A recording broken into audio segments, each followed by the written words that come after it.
Hey everyone, my name is Wedge. There's a lot going on right now in Magic, but it's important to take some time and really appreciate how awesome budget competitive decks can be.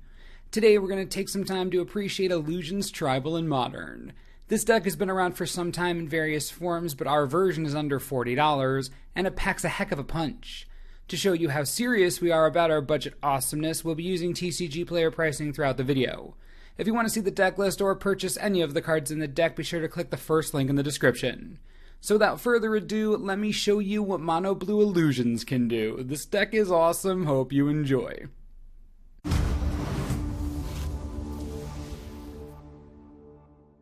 Before we get started, let me say one thing. I adore that blue can be aggressive. Something that is usually reserved for red or green, the annoying colors. Being aggressive isn't supposed to be something that blue does well, but with Mono Blue Illusions, we're going to be fast, deadly, and effective. 4 Phantasmal Bear is the obvious place to start. 1 mana for a 2/2 is always something that we're interested in. For a deck that needs to get out of the gate fast, there is no better 1-drop for us. It has everything we want, the illusion creature type, and it's a 2/2. Done. Let's stick with the Phantasmal theme for a bit. Phantasmal Image has playset auto-include status as an illusion, and simply an amazing creature. Being able to clone any creature on the battlefield, even hexproof ones, because it doesn't target, is hugely powerful. The downside of having to sacrifice it if it's targeted does suck, but that's part of the risk you take when you play these outrageously cheap and powerful Phantasmal creatures. All in all, great card, and with the Modern Masters 2017 printing, cheaper than ever.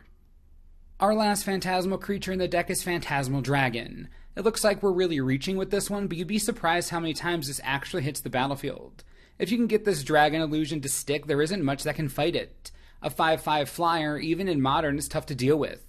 Of course it has the same sacrifice trigger as the other Phantasmal creatures. If only we had a way to protect them from certain death. Oh wait, we do, and it's one of the reasons this deck is so baller. Lord of the Unreal is the glue that holds everything together. This is why the deck is so effective and explosive. Giving all illusion creatures you control +1/+1, that is powerful. But hexproof as well, that's the true potential of the card.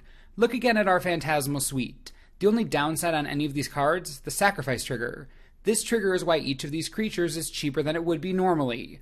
Giving them hexproof is so strong. Have a Lord of the Unreal and a Phantasmal Image, copy the Lord and you get an even bigger boost, and your Phantasmal Image is an illusion, so it gives itself hexproof in case the real Lord dies.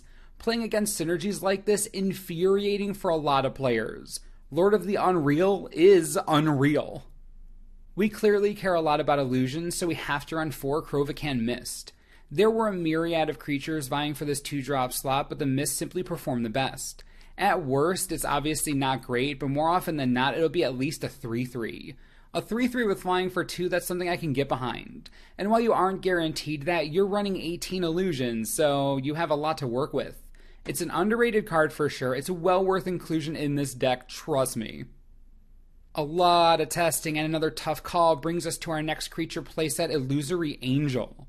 This was painstaking. We had to play with a lot of different variations of the list to get here, but the Angel makes the cut with confidence. The average cost of a spell in this deck is a little less than 2 mana, which means that you're going to be able to play the Angel. It isn't a turn 3 play obviously, but on turn 4 or 5, when you're applying a lot of pressure and using spells, this could help end the game. A 4/4 flyer for 3 that's going to get all the illusion buffs you have going. Don't let the stipulation on the card deter you. This is way better than Phantom Warrior, which is the illusion that usually takes the spot in a lot of modern decks. Give Illusory Angel a try. After a few matches, I think you'll start seeing what I mean. Lots of power with a cost you can easily pay. The last creature in the deck is a bit of an unorthodox one, Grand Architect, 3 of them. Straight up, we don't have any artifact synergy in this deck, we don't. And even then, the Architect is still a bomb for us. Giving other blue creatures +1/+1 is honestly all we needed. The deck lacked another solid Anthem effect, and since all of our creatures are blue, the Architect is exactly what we want. It comes with a respectable toughness, and at 3 mana shouldn't be a problem to cast. Empowering our illusions is just as important as having them. The additional buff is important, and we believe strongly that the Architect is a worthy include. It's performed very well so far. I think you'll be surprised when you try it out. That's 25 creatures in total. Our spell package is 15 cards deep, and it's been changed over and over again as we tune the list. The spell package is where most illusion decks differ, but we're confident that we nailed it. We'll begin with sorceries. We're running a playset of Serum Visions and 2 Sleight of Hand. Serum Visions is still simply the best cheap draw spell in Modern right now, and without Gitaxian Probe, we have to look at alternatives, which is why you're looking at Sleight of Hand. Now, the Visions is cheap, gets us cards immediately, and lets us sift through the top of the deck. Remember, this deck may be blue, but it's aggressive, which means we're going through a lot of cards quickly. We need refueling and filtering. Serum Visions does both. Basically an all-star, and it's cheap to trigger our Illusory Angel. Same thing with Sleight of Hand. This card is the best of the worst after Probe got banned. 1 mana to go 2 cards deep isn't half bad, because again, we're playing an aggro deck. We desperately need filtering, and this is way better and more consistent than something like Peak while maintaining the 1 mana cost we want to spend on it. Again, another way to enable our Angel, we simply needed another draw spell. This one fit the bill, and it works quite well. Alright, now for our disruption. We're running a playset of Mana Leak because all we care about are the early game spells and being able to interact with them. The goal is to end the game before Mana Leak becomes irrelevant. If the game lasts long enough for our opponent to pay the leak's tax easily, then we've already lost. Mana Leak is designed to protect our board, and it's going to do just that in the early game. Tried and true counter spell, always good in the format. Along similar lines, Spell Pierce is quite powerful in the type of deck we're running. I know a lot of players like to run the Pierce in the sideboard while others prefer mainboarding, but in this particular strategy it has to be main deck. Most of the spells that end up beating us are non-creature spells. It's arguable that actually increasing this from a 2 of to a 3 of is the right call. Protects against wrath spells, kill spells, pump spells on our opponent's creatures, basically everything that we don't like, planeswalkers, everything. Spell Pierce is amazing, and with the recent printing, its price has been slashed to much more affordable levels. Great time to get them if you need them. The last non-land spell we're running is Vapor Snag, and this may be one of the most powerful cards in our deck. We don't have the time to wait it out on the ground. We have to win quickly or we will be overwhelmed by bigger late-game decks, and this includes creature decks. So when you find yourself up against a creature-based deck that you know will go bigger than you with time, Vapor Snag is there to save you. Use these aggressively. The card is in this deck to get rid of blockers so you can get your damage in and mess with their tempo. We're running 3 because the bounce spell is that impactful. If you have them, just use them. We're running 20 islands because there's really no reason to run non-basics in this budget version. Most of the ones we would run enter the battlefield tapped, and we just can't have that. Everything we do has to happen as quickly as possible.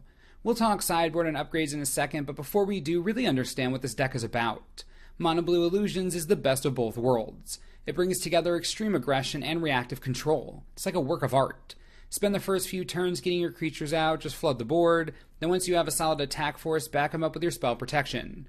Play as much as you can while also holding up disruption. You're playing blue, take advantage. Protect your creatures, aggressively use your counters and snags to keep your opponent from stabilizing, then just mow them down. You have all the tools you need to dumpster opponents out of nowhere, even top tier decks. With the right draws, this strategy is really difficult to fight against. A few good creatures and well-timed counterspell or snag can win a lot of games, don't underestimate it. If we're talking sideboard, there are so many different directions you can go in. The best part about blue is that it's crazy flexible. Against Affinity, which is a deck that can race you, you need hosers like Hurkyl's Recall or Annul. Annul also performs a dual function against that stupid enchantment deck, friggin' Bogles. Dispel and Negate are amazing sideboard cards against any control variant or any deck with a heavy amount of interaction. Mono Red, Death Shadow Aggro, Storm even, stuff like that. Ban Eldrazi is pretty annoying these days, definitely a deck you have to watch out for. Dismember is decent at killing basically everything they have. Relic for graveyard-based shenanigans, Spreading Seas for literally any deck with a land you hate. This is a cantrip for you at worst. I love it in the board. You could consider Ghost Quarter as well for land hate. You have a lot to work with for being a single color is basically my point. Now if you want to upgrade the deck, we can make this insane. Cavern of Souls is the first upgrade, making all of your illusions uncounterable. We'll take it. Along similar lines, Aether Vial is actually quite effective. Since your curve is so low, plus Illusory Angel is a thing, Aether Vial cheating in our creatures is more helpful than not. It kind of assists in making the deck more aggressive. Adaptive Automaton replaces Grand Architect. It's a bit more expensive, so it isn't in the budget version, but the construct is an all-star. Next up, Remand. All we care about is stopping our opponents from doing things. While Remand doesn't get rid of whatever they play, it delays it, and delaying is just fine with us. Mutavault, another land auto include in a non-budget version. No reason not to play it. It's going to be huge from our Lord and Architect / Automaton. Might have Hexproof too. That's just funny. Lastly, I've played with a few versions of this deck that went blue-white instead of mono-blue and included Path to Exile and Mirror Entity. The deck is pretty explosive, and having some real removal in Path to Exile was a godsend. The deck played pretty well with enough mana fixing, but I don't think it's better than the mono blue version over the long term.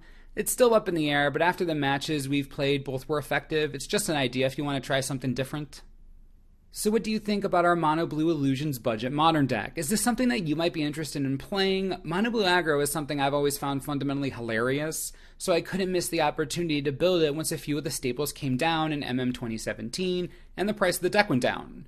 Remember, if you want to see the deck list or purchase any of the cards from it, you can click the first link in the description. It'll take you to the cheapest prices around and show you the entire deck. Also helps the channel. I do hope you enjoyed the video, and as always, thanks for watching, and we'll see you next time.